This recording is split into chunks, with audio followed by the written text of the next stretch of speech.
जय श्री राधे कृष्ण। आप सभी का आपके अपने YouTube channel BK Mishra present में बहुत बहुत स्वागत है। आइए आज आप सब सुनेंगे अगहन अमावस्या मार्गशीर्ष अमावस्या की कथा। इसी प्रकार से ज्ञानवर्धक जानकारियाँ प्राप्ति के लिए, कथा सुनने के लिए, व्रत पूजा आदि के बारे में जानने के लिए चैनल पे अगर आप नए हैं तो चैनल को लाल बटन दबा करके सब्सक्राइब करें, साथ में बेल आइकन घंटी को दबाएं ताकि वीडियो का नोटिफिकेशन आपको समय से मिलता रहे। हिंदू धर्म में अमावस्या तिथि का और पूर्णिमा तिथि का बड़ा ही विशेष महत्व माना गया है। इन दिनों गंगा नदी में स्नान करना, दान पुण्य का कार्य करने का विशेष महत्व माना गया है। अमावस्या तिथि का दिन, जो कि यह पितरों का दिन माना जाता है, तो इस दिन पितरों के निमित्त श्राद्ध, तर्पण आदि का कार्य करना चाहिए, दान पुण्यों का कार्य करना चाहिए। इससे पितृ देवता का आशीर्वाद प्राप्त होता है। अमावस्या तिथि के दिन चंद्रमा, जो कि इस दिन दिखाई नहीं पड़ते हैं, चंद्रमा मन के कारक माने जाते हैं, तो इस दिन शुद्ध और सात्विकता का पालन करना चाहिए, ब्रह्मचर्य का पालन करना चाहिए। इस दिन भगवान विष्णु का पूजन करना चाहिए, माता लक्ष्मी का पूजन करना चाहिए, दीप आदि का दान करना चाहिए। इससे पुण्य फलों की प्राप्ति होती है। तो आइए जानते हैं मार्गशीर्ष अमावस्या तिथि के शुभ मुहूर्त के बारे में। अमावस्या तिथि प्रारंभ समय 12 दिसंबर 2023 दिन मंगलवार सुबह 6:25 और अमावस्या तिथि की समाप्ति होगी 13 दिसंबर 2023 दिन बुधवार सुबह 5:02 पे। तो हमें अमावस्या तिथि के लिए शुद्ध रूप से जो समय प्राप्त हो रहा है वह 12 दिसंबर 2023 दिन मंगलवार को प्राप्त हो रहा है। जब भी मंगलवार के दिन अमावस्या तिथि पड़ती है तो इस दिन को, जो कि भौमवती अमावस्या के नाम से जाना जाता है। अमावस्या तिथि के दिन सूर्योदय का जो समय है वह समय सुबह 6:34 और सूर्यास्त शाम 5:09। योग इस दिन, जो कि धृति योग शाम 6:52 तक होगा। उसके बाद शूल योग होगा। नक्षत्र, जो कि अनुराधा नक्षत्र सुबह 11:57 तक। उसके बाद ज्येष्ठा नक्षत्र। गोधूली मुहूर्त का समय शाम 5:22 से शाम 5:49 तक होगा। ब्रह्म मुहूर्त का समय सुबह 4:53 से सुबह 5:45 तक होगा। तो जो भी अमावस्या तिथि के दिन स्नान, दान, श्राद्ध, तर्पण आदि का कार्य करने वाले हैं या व्रत को धारण करने वाले हैं, वो सभी 12 दिसंबर 2023 दिन मंगलवार को इन कार्यों को करेंगे। अमावस्या तिथि के दिन चाहिए कि इस दिन सुबह उठ करके नित्य क्रियाओं से निवृत्त होकर के गंगा नदी में स्नान करना चाहिए। अगर गंगा नदी में स्नान नहीं कर पाते हैं तो घर के नहाने के पानी में ही थोड़ा सा गंगा जल मिला करके स्नान करना चाहिए। शुद्ध वस्त्र धारण करना चाहिए। इस दिन भगवान सूर्य देव को अर्घ्य प्रदान करे, अपने इष्ट देवता का, कुल देवता का पूजन करे। मध्याह्न काल के समय में अपने पितरों के निमित्त, जो कि श्राद्ध, तर्पण आदि का कार्य करना चाहिए। इस दिन जहाँ तक हो सके अमावस्या तिथि के दिन भगवान शिव जी का पूजन करना चाहिए, भगवान विष्णु का पूजन करना चाहिए। अपने पितरों के निमित्त जो भी आप अन्न वस्त्र दान कर रहे हों या ब्राह्मणों को भोजन करा रहे हों, तो उस भोजन को, जो कि शुद्ध और सात्विकता के साथ बनानी चाहिए। उसमें प्याज, लहसुन आदि का प्रयोग नहीं करना चाहिए। इस दिन शुद्ध और सात्विकता का पालन करना चाहिए, ब्रह्मचर्य का पालन करना चाहिए। अमावस्या तिथि के दिन, जो कि मांस, मदिरा, लहसुन, प्याज आदि का प्रयोग बिल्कुल भी नहीं करना चाहिए। शाम के समय में, जो कि दीप आदि का दान करना चाहिए। और जो भी अमावस्या तिथि के दिन व्रत को धारण करते हैं उन्हें शाम के समय में, जो कि खीर आदि का भगवान विष्णु, माता लक्ष्मी के निमित्त भोग लगाना चाहिए। इससे पुण्य फलों की प्राप्ति होती है। अमावस्या तिथि के दिन जहाँ तक बन सके इस दिन गाय को हरा चारा खिलाएं। नदी या तालाब में मछलियों के निमित्त, जो कि आटा की गोलियां बना करके दें। जहाँ तक हो सके ब्राह्मणों को भोजन करवाएं, गरीबों को भोजन करवाएं। जो भी आपसे बन सके, जहाँ तक हो सके दान पुण्यों का कार्य करना चाहिए। इससे पुण्य फलों की प्राप्ति होती है। तो आइए सुनते हैं अमावस्या की कथा। अगर आप अमावस्या तिथि के उपलक्ष्य में अपने पितरों के निमित्त ब्राह्मण दक्षिणा, अन्नदान, वस्त्रदान आदि के लिए देना चाहते हो तो आप अपने श्रद्धा और सामर्थ्य के अनुसार हमें डिस्क्रिप्शन में जाकर के वहां से गूगल पे, फोन पे या अकाउंट नंबर के माध्यम से आप अपने श्रद्धा और सामर्थ्य के अनुसार हमें ब्राह्मण दक्षिणा प्रदान कर सकते हैं। तो आइए सुनते हैं अमावस्या की कथा।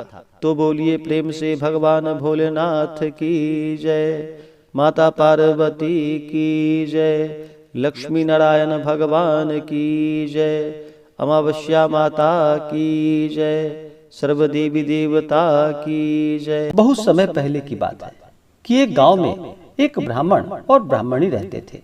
वे दोनों भगवान के परम भक्त थे। घर में सब कुछ था, पर उनके यहाँ उनकी कोई संतान न होने के कारण वे अति दुखी रहते थे। एक दिन अपनी स्त्री से वन में तपस्या करने जाने के लिए कहा और भगवान पर भरोसा करके वन में चले गए। जंगल में जाकर तप करने लगे। बहुत वर्ष बीत गए। उसको इस प्रकार से वैराग्य की प्राप्ति हुई कि अब अपना जीवन मैं समाप्त कर लूं।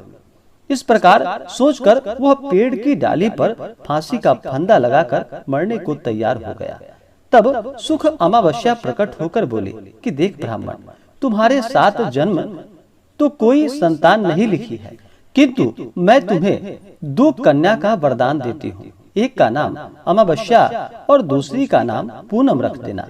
तेरी स्त्री को कहना कि सुख अमावस्या का व्रत या उपवास करे।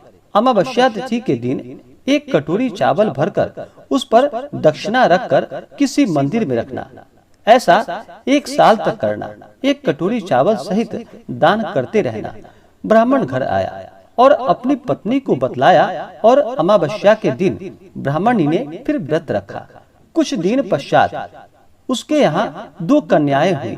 तब उसने एक का नाम अमावस्या व दूसरी का नाम पूनम रखा। धीरे धीरे वह बड़ी होने पर उसका विवाह किया। बड़ी बहन अमावस्या धार्मिक थी, जबकि छोटी बहन भगवान का बिल्कुल भी उनके ऊपर भरोसा नहीं था। बड़ी के घर में तो सदा घर में सुख और समृद्धि और घर के भंडार भरे पूरे थे, पर छोटी बहन पूनम को दुख का पार नहीं था। जब बड़ी बहन अमावस्या को छोटी के बारे में सब मालूम हुआ कि उसकी बहन बहुत दुखी है, तब अमावस्या एक गाड़ी भरकर सामान लेकर आई और अपने छोटी बहन को कहा कि बहन पूनम, सुख अमावस्या का व्रत तुम भी करो और पूजा करके उपवास करो, जिससे तुम्हारे घर में सुख और समृद्धि का भंडार भरेगा। 1 साल तक चावल का कटोरा भरकर सदक्षिणा दान करना। और फिर पूनम ने ऐसा ही किया और फिर कुछ दिनों के बाद उसके भी घर में धन धान्य और संतान की वृद्धि होने लगी। इस प्रकार जो भी अमावस्या तिथि के दिन व्रत को रखते हैं, पूजन आदि का कार्य करते हैं, उनके घर में सुख और समृद्धि का वास होता है और उनके घर के भंडार सदा ही भरे रहते हैं। तो बोलिए प्रेम से भगवान भोलेनाथ की जय, माता पार्वती की जय। शास्त्रों के अनुसार हर महीने के कृष्ण पक्ष के अंतिम तिथि अमावस्या तिथि होती है और अमावस्या तिथि को रिक्ता तिथि माना जाता है। इस तिथि पर कोई भी शुभ कार्य नहीं किए जाते हैं। अमावस्या तिथि पर रात्रि में चंद्रमा दिखाई नहीं पड़ते हैं और अमावस्या तिथि पर सूर्य और चंद्रमा एक ही राशि में गोचर करते हैं, जिसके कारण चंद्रमा कमजोर पड़ जाते हैं और मन में कहीं न कहीं नकारात्मकता का प्रवेश होने लगता है। सूर्य और चंद्रमा के एक राशि में होने पर पितरों को प्रसन्न करने का भी एक अद्भुत दिन होता है, जिससे हमारे कार्यों के अंदर गति आती है और हमें नौकरी, व्यापार आदि में सफलता की प्राप्ति होने लगती है। इसी कारण से अमावस्या तिथि के दिन जन्म लेने वाले लोगों के हर कार्यों में दिक्कत व परेशानी भी आ जाती है और कोई भी कार्य आसानी से नहीं हो पाते हैं। चंद्रमा कमजोर होने के कारण ऐसे लोग बहुत जल्दी नकारात्मकताएं से घिर जाते हैं। इसका अपने माता पिता से संबंध भी खराब हो जाता है।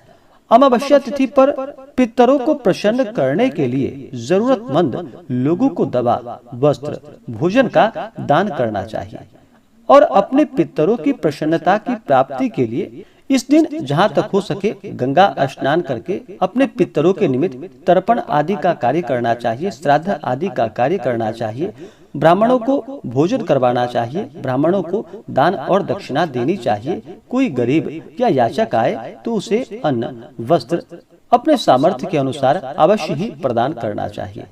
अमावस्या तिथि के दिन इस दिन विशेष कर तो इन बातों का ध्यान रखना चाहिए कि चंद्रमा मन के कारक माने जाते हैं और मन बिल्कुल ही पवित्र होना चाहिए इस दिन। इसलिए तामसिक वस्तुओं का बिल्कुल भी प्रयोग नहीं करना चाहिए, जैसे कि मांस, मदिरा, लहसुन, प्याज आदि का प्रयोग बिल्कुल नहीं करना चाहिए। शुद्ध और सात्विकता का पालन करना चाहिए। इस दिन खीर बना करके खीर का भोग माता लक्ष्मी को अवश्य ही लगाना चाहिए। अमावस्या तिथि के दिन इस दिन पीपल वृक्ष में जल डालनी चाहिए और संध्या के समय में वहाँ पे एक दीपक जलाना चाहिए। इससे पुण्य फलों की प्राप्ति होती है। व्यक्ति को सदा ही धर्म कर्म का कार्य करना चाहिए। जहाँ तक हो सके पूजन पाठ जप तप आदि का कार्य करना चाहिए। इससे व्यक्ति के पुण्य जागृत होते हैं। जब व्यक्ति के पुण्य उदय होते हैं तभी जाकर के उनके सभी प्रकार के पाप और ताप नष्ट होते हैं। जब व्यक्ति के पाप ताप नष्ट होते हैं, उनके पुण्यों का उदय हो पाता है, उसके बाद ही सभी प्रकार के सांसारिक सुखों की प्राप्ति हो पाती है। इसलिए अमावस्या तिथि पर भगवान शिव का पूजन करना चाहिए। इस दिन भगवान शिव के मंदिर में जाकर के उनका जल से अभिषेक करें और भगवान शिव के ऊपर 3 पत्ते वाला बिलपत्र, उस पे राम का नाम लिख करके या नमः शिवाय लिख करके भगवान शिव को बिलपत्र अर्पित करने चाहिए।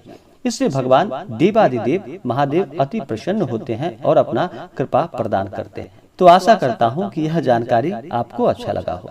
ऐसे ही ज्ञानवर्धक जानकारियाँ प्राप्त करने के लिए हमारे इस चैनल पे अगर आप नए हैं तो चैनल को लाल बटन दबा करके सब्सक्राइब करें, साथ में बेल आइकन घंटी दबाएं ताकि मेरे वीडियो का नोटिफिकेशन आपको समय से मिलता रहे। वीडियो को लाइक करें, शेयर करें, सुखी रहें और स्वस्थ रहें। जय श्री राधे कृष्ण। धन्यवाद।